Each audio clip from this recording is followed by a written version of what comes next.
It's supposed to feel.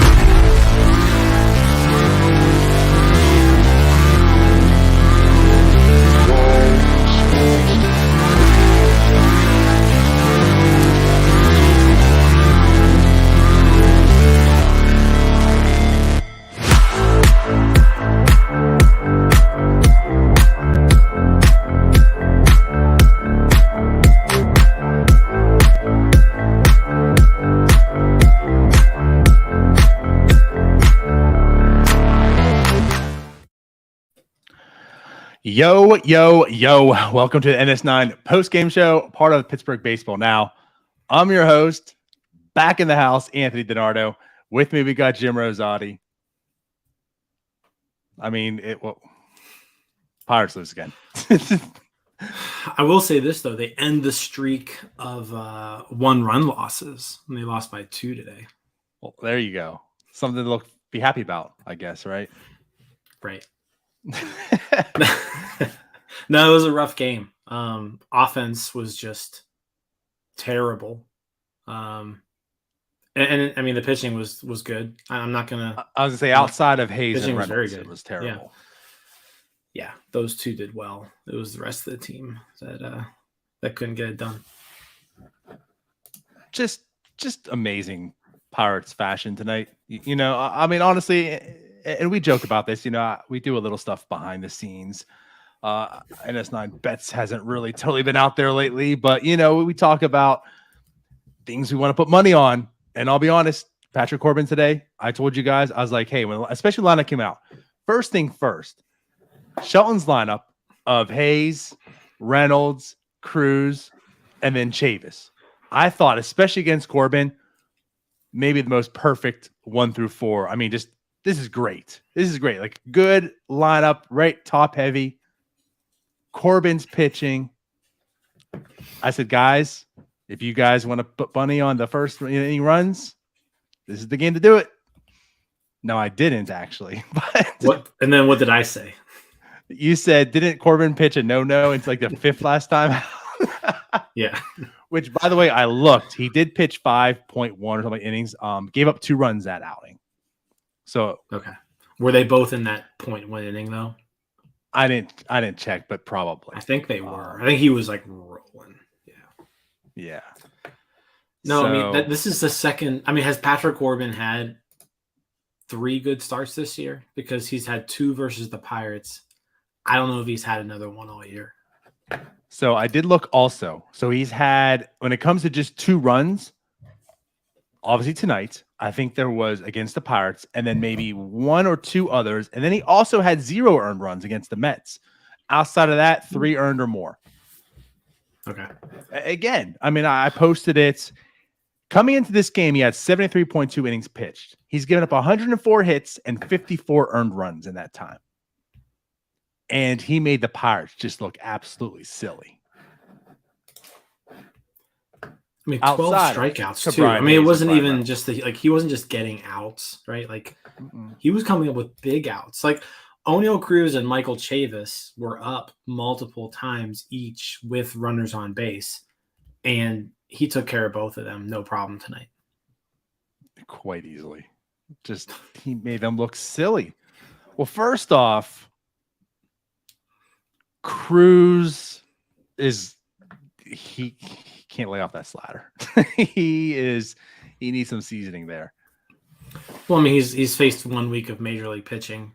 You don't see sliders like that in AAA. I think it was correct. I think it was Kevin who was like, you don't see trot sliders like this in AAA.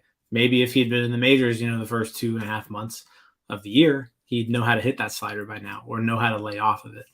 I mean, so if you're a left-handed hitter, especially a power hitter, it's going to take time to get used to left-handed sliders coming from major leaguers. I mean, just plain and simple. It's not a pitch that you've seen before. You've seen minor league sliders, but minor league sliders aren't like left-handed reliever sliders in the majors, or Patrick Corbin, who, yeah, he's not what he once was, but you're still talking to a guy who's, you know, gotten Cy Young votes before. You know, they know how to throw sliders. There's when he's got a $100 million contract. Yeah. Right. No, I'm with you, but I just wanted to point that out because I made a point the last time I was on here, which probably was like a month ago, but I made a point. I think I was talking to Tyler with Hayes. I'm sorry, with O'Neal Cruz. I haven't seen him to look silly at the plate yet. He's laid off some pitches. He's looked comfortable at the plate, right? And tonight he looked pretty much just completely out of it. Just looks silly on the slider, especially. And then with Chavis, he's been dominating lefties all year, and you just thought this is the perfect game. I mean, this is the game that he's going to hit 3 home runs. It's Patrick Corbin, of course, right? It's a lefty. And he looked silly also. So to your point, right? I mean, he just made them two look silly all night.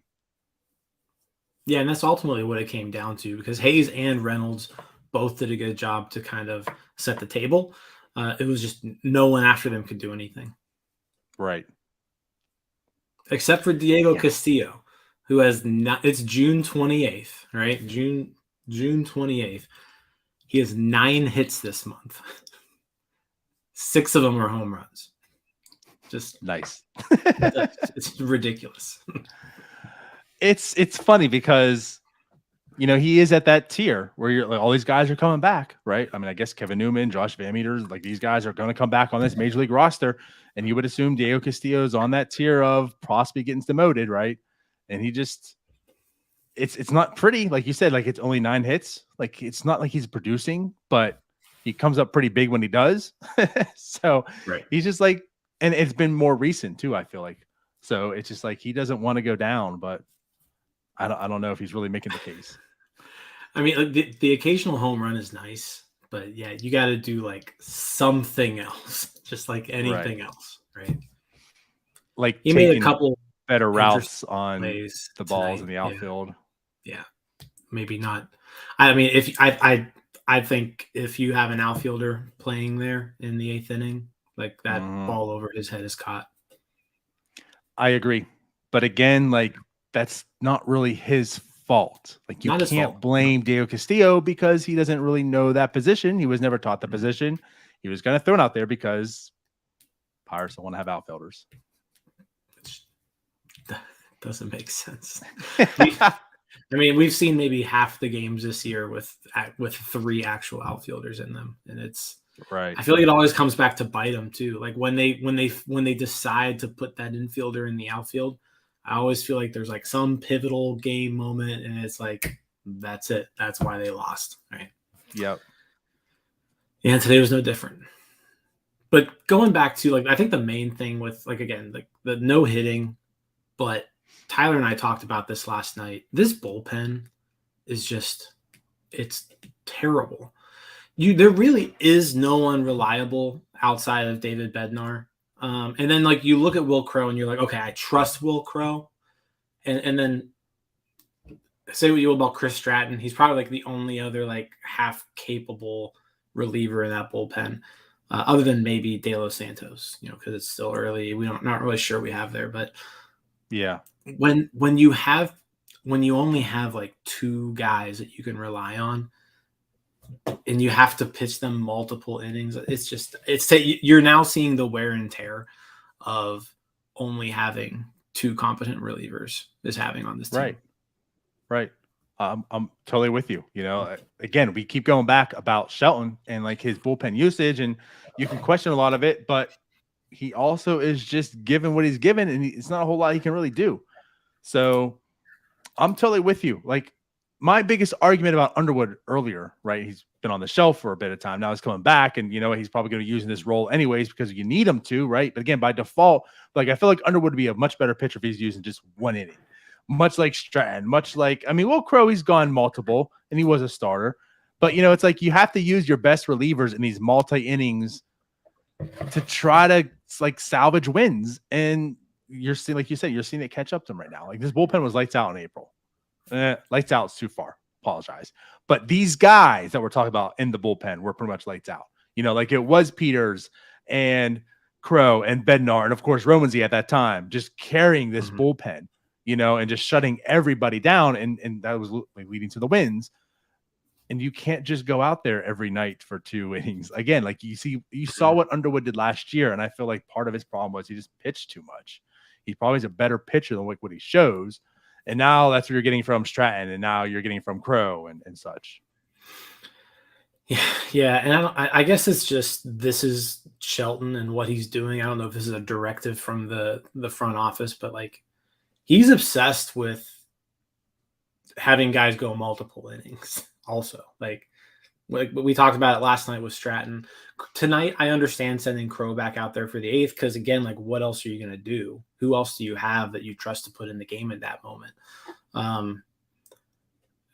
But like we've seen it over and over and over again, and he's like pitching these pitchers' arms off a lot of times, and we've seen pitchers break down because of the multiple innings. You know, you mentioned Underwood. I mean, Crow isn't the same guy that he was at the beginning of the year. So Bednar literally broke his back carrying this team. Right, like literally, his back is sore from having to carry everybody.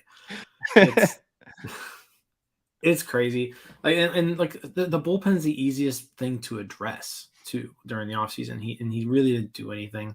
He had the Heath Hembry signing, and we all saw how that went. That was all he did. Yeah. I just what I'm not gonna say excited me, but what I appreciated was like when he put De Los Santos in that big spot the other day. And just start doing that, I guess, is like what I'm getting at. You know, opposed to having Stratton go out multiple innings and blow it, right? Because he's out there for too long, or Will Crow now, or whatever.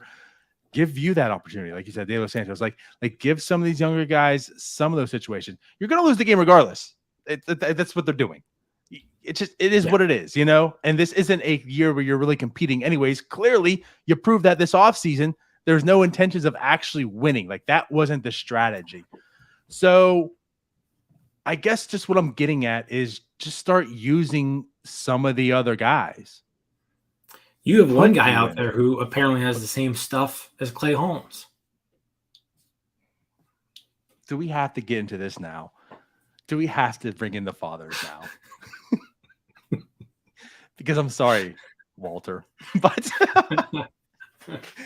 Mr. Beatty, there's no comparison with Tyler Beatty and Clay Holmes. Like none. Maybe last year with facial hair features, but that's even gone now. So like, but regardless, just use some of these other guys, like get them some of the experience. View and De Los Santos might not be those type of pitchers. And, you know, going forward, they might be part of the future, but like give them some of the opportunity right now. Give them some of that experience. Mm-hmm. You don't have to just like, oh, we got a lead and it has to be Will Crow or Stratton or Bednar for 2-3 innings every time you have a lead. Yeah. I already said it, but yeah, I totally agree with you. It's just, it's taxing on the bullpen. And then it gets you into these situations where, you know, Crow pitched through 44 pitches tonight. So Will Crow's not going to be available tomorrow. Right. And if we know Bednar has his back thing. So you're now going into tomorrow with no Crow, no Bednar. Most likely. Right. Stratton through multiple innings. I'm sure he'll be available tomorrow. So yeah. It's just I don't know, man. There's just a lot of frustrating parts to this. And again, I know part of it is Shelton, but you can't blame all of it on Shelton, right? Like you said, like Charrington, just this bullpen. I did hear you guys talk about that last night for a bit. And it's true. Like, I mean, this is the cheapest thing you can build. You could spend $5 million and build just a competent enough bullpen on base like already with the Pirates had. Like they already had Crow and Bednar, you know, Stratton and such. Like you could spend $5 million and get like a competent. You don't have to bring in Hembry. Like you could do better.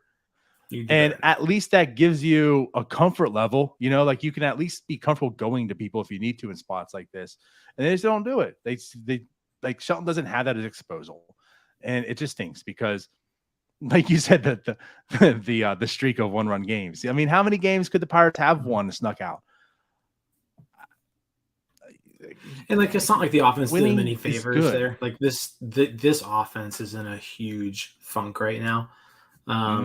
So like they're not doing them any favors. I feel like the pitching has been decent. Like it's not like they're losing games 9-8 or 7-5. Like They're losing 3-1, 3-2, 4-2. Like those are the last 3 games, and they're not winning them. Right. Speaking about the offense, yeah, why is Van Meter on the roster? Trust me, I can talk about that all day long. Van Meter is just the guy I like to talk so much on because I don't understand it from day one, and he's back and whatever. And then, yeah, why is Castillo in the outfield? Right. I mean, I don't know. Yeah, we already mentioned that, and it comes down to they only have 3 outfielders on the roster now because of who they just because of the couple guys they just sent back down, and every single outfielder is either Brian Reynolds, and then you've got 2 lefties, so you still don't have a right-handed outfielder. So Shelton goes on these things where he's like, "Oh, I'd rather have a righty in there who can't play outfield as opposed to a lefty who can play outfield." I guess 9 hits. That's the decision he's come up with. Yeah, that's what he's come up with. Right. Yeah. Well, hey, let's talk about Quintana. There's a bit of a bright spot. He still continues looking like a pretty good pitcher. Goes 6 strong today. Only 1 earned run, 6 strikeouts, 2 walks, 4 hits. Lowers his ERA to 3.43 on the season. I mean, you can't really ask. I would never have expected this from Quintana. 100% from this moment we signed him. I truly felt like, he's going to end up in the bullpen at some point. And he's been basically the best pitcher all year, consistently. Yeah. I mean, he didn't have the best June, but this definitely will help his June. Yeah. I mean, he was great tonight. I thought tonight he was one of the best. It was one of the better times I've seen him pitch all year. He had that 7 scoreless innings against the Reds and that game against the Dodgers. But no, he looked really good tonight. The stuff was all playing. He showed good command of everything. The changeup was working really well against the righties. Yeah, and like you said, I would not have expected Jose Quintana to do anything like this. At the beginning of the year, I thought he'd come up and he'd be able to give you innings, but he's been giving you very quality innings so far. Yeah. I mean, and again, like the team was in the game. Held them to just 1 run.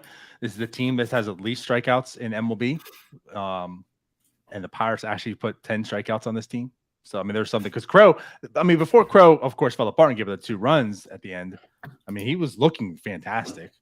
Yeah. He had 4 Ks in his 2 innings. But yeah, like Jose Quintana looked very good again tonight. So it's just kind of crazy too. Like the MO was the bullpen was just saving this team. The rotation was terrible. The bullpen was lights out. Mainly those guys I talked about earlier, right? And now it seems like everything's switched. Like this rotation actually looks pretty competent. As much like Mitch Keller's come back looking like a decent pitcher, right? I mean, we talk about JT Brubaker turning it around. Obviously, Zach Thompson is on the IL now, of course. But like this rotation as a total has looked competent. And as they've done so, the bullpen is now falling apart. And then there's absolutely no run support from the offense for the most part. So this is kind of funny how this in the half a season, how everything's flip-flopped. Yeah. Yeah, that's exactly right. And I think you can attribute the one to the other. Like the fact that the bullpen had to carry everybody the first month of the season is now taking tolls on that bullpen. And the starters are now having to carry the team. But now the offense also is just incapable of scoring any runs. Yeah, it's right. They're in a rut right now, and just based off of their run differential, I could see them July could be rough. I just think the bullpen's too bad to really string together a lot of wins because they're going to be asked to pitch 4 innings a night. Yeah, the All-Star break can't come quick enough. But what I find funny is I feel like the All-Star break's a week later than normal too. Isn't it the 17th or something? It's the 3rd week in July, I feel like, or something like that. But anyways, once the All-Star break comes, I feel like this team needs that today. They just need a nice long week break to just chill, relax. Although, as Dave says, if Bednar is hurt, who is this team's all-star this year? O'Neal Cruz. O'Neal Cruz. There you go. It's gonna be Quintana thrown into the bullpen. He's gonna go into the All-Star game as a reliever. I don't know. I feel like Bednar will probably be okay. It sounds like one thing about Bednar. Yes, he is hurt, but there are also talking like they feel like he can avoid an IL stint. So I feel like it's not totally that bad. Maybe just gets like a week-long break, and hell, the Pirates might give him a week-long break, just naturally, Mm-hmm. So I feel like maybe that can hopefully be enough. And if that is the case, then he'll be your all-star, I'd imagine. So yeah, I find it hard to believe really anybody else could carry that title right now. I mean, I guess you could Hayes maybe. Like someone has to, and I can't imagine any position player really earning it. I guess Hayes would be the best of it, but I'm sure there's other third basemen you could clearly pick that way above him. So it would have to be like a reliever, or have some pitcher. So I guess like if it's not Bednar, would it be Crow by default? I don't know. Rowan-Z? It would probably be Hayes. It would probably be Hayes. If it's not Bednar, I think it's Hayes. Yeah. Cool. All right. Anything else we want to talk about with this game? Not really. I guess just got another hit, so that was nice. He's still so far very impressed with him. I agree. I know it's still a small sample, but he's holding his own.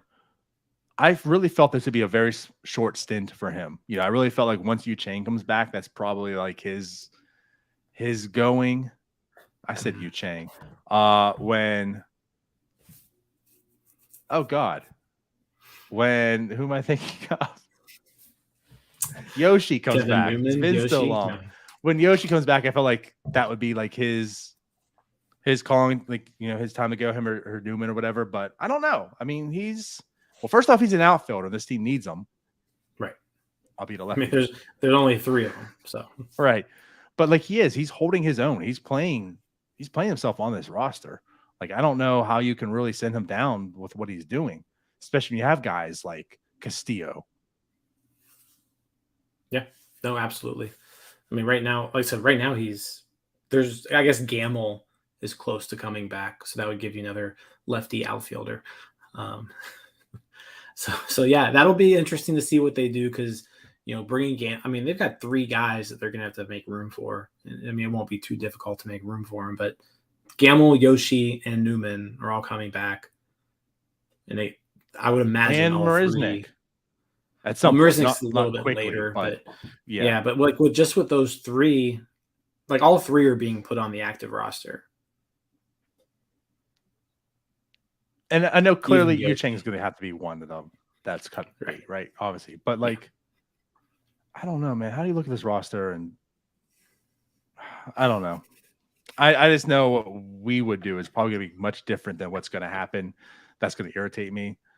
And the fact that like Josh Van Meter is going to survive it is going to really irritate me. But I don't know. I could see Van Meter getting. I mean, if there's no reason to have Josh Van Meter on the team if you have Newman. There was no reason come April 7th for him to be on the team.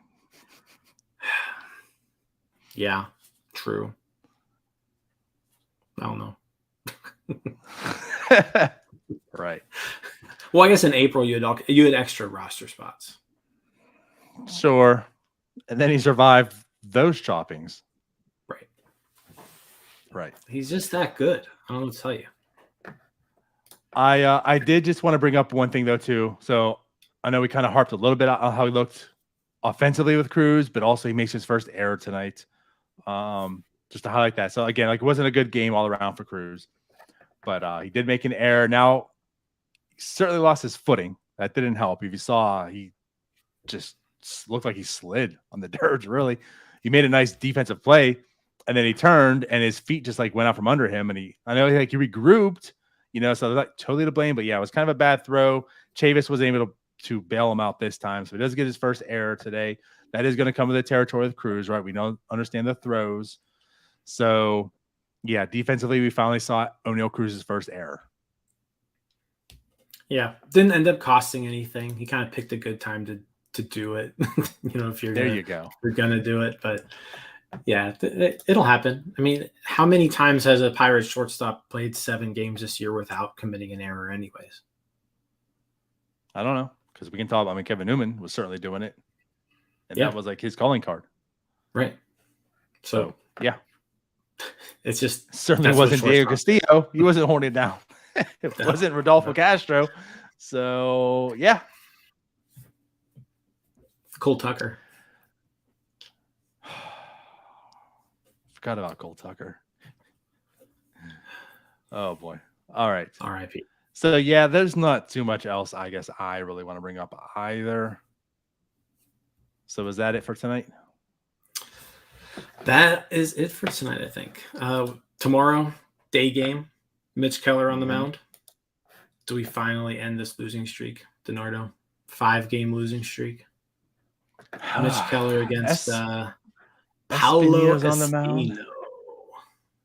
So I feel like 35 years old. Jeez. I feel like a 12K game is coming again from that. Espino is throwing 12Ks. Okay. But he is a righty at least. Yeah, it doesn't matter. Power just can't hit, period. That means you change when we playing first base. So again, 12Ks. I'm looking forward to, of course, Mitch Keller. I want to see how this continues. This is a team that doesn't strike out a whole lot. So there's probably gonna be a lot of balls put in play. Let's see what he does. Let's see how this continues. Every start, I'm looking forward to Mitch Keller, but he keeps it going because he still continued the good stuff. Like, he still hasn't let us down yet, really, this whole time using the 2-seamer. So I'm definitely looking forward to see what he does tomorrow.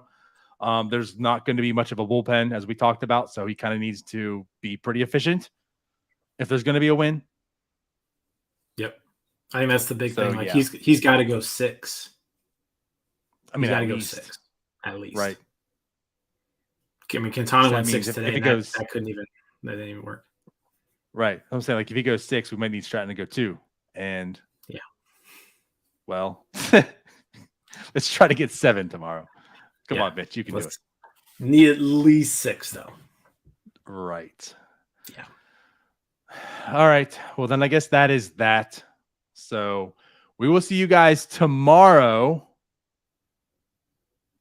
at some point. Because we probably won't be doing the post game at like 4:00. No. So we'll see you shortly afterwards. There we go. Sound good? All right. Yep. Let's get out of here then. Thank you all for watching. Go ahead and subscribe, like, leave us a comment, do all that good stuff. We'll see you guys later. Bye-bye. See you guys.